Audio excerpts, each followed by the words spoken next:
স্বেচ্ছাসেবী শ্রম দিয়ে যাচ্ছেন, এতে আপনার অনুভূতি কি? আসলে শ্রমটা আমরাই দিব, তাই না? জিনিসটা তো আমাদেরই করতে হবে। এতগুলা মানুষ আমি এই ইতিহাসে কোনোদিন দেখি নাই স্বতঃস্ফূর্ত অংশগ্রহণে সারা বাংলাদেশ এভাবে এক জায়গায় কাজের জন্য আমাদের আচ্ছা সারাদিন আমরা যখন ডাকসুতে ছিলাম, ডাকসুতে দেখেছি ডাকসুতে কমপক্ষে 200-300 মানুষ একসাথে কাজ করতেছে এবং কাজ মানে কাজ কাটা করবে, মানে কেউ কাজ খুঁজেই পাচ্ছে না কোনটা থেকে কোনটা করবে, মানে কাজ দেওয়া মাত্রই কাজ শেষ।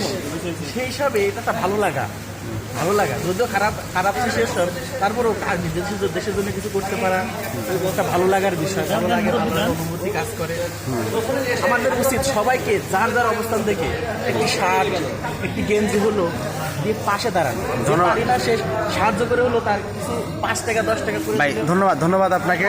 আমি চলে যাচ্ছি আমাদের পাশে আমাদের তালহা ভাই, তিনি ভাইয়ের সামনে বিসিএস রিটেন আছে, তবু ভাই পড়াশোনা বাদ দিয়ে এখানে এসে শ্রম দিচ্ছেন। আচ্ছা ভাই, এই যে সামনের বিসিএস রিটেন রেখে আপনার এত গুরুত্বপূর্ণ সময় রেখে আপনি কেন এখানে এসে শ্রম দিচ্ছেন?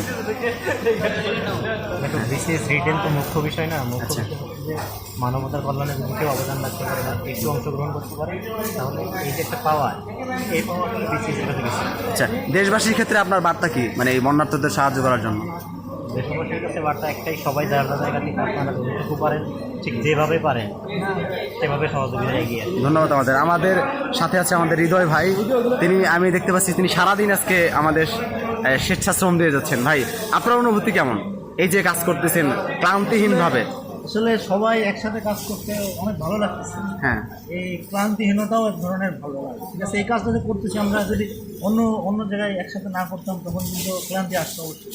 এখানে কিন্তু ক্লান্তি আসতেছে না, ঘুমও লাগছে, ভেতর থেকে কাজটা আসতেছে। ঠিক আছে, খুবই ভালো লাগতেছে।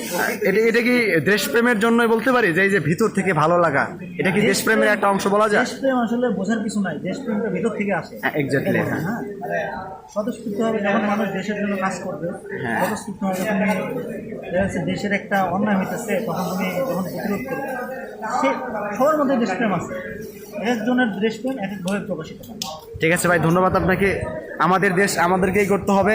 আজকে যে তরুণ সমাজ আপনারা দেখতে পাচ্ছেন স্বতঃস্ফূর্তভাবে সারাদিন কাজ করে যাচ্ছে সেই বন্যার্থ মানুষকে সাহায্য করার জন্য। এ দ্বারা আমরা একটা বার্তাই পাই যে আমাদের দেশ আমাদেরকেই করতে হবে, সকলের তরে সকলে আমরা, প্রত্যেকে আমরা পরের তরে।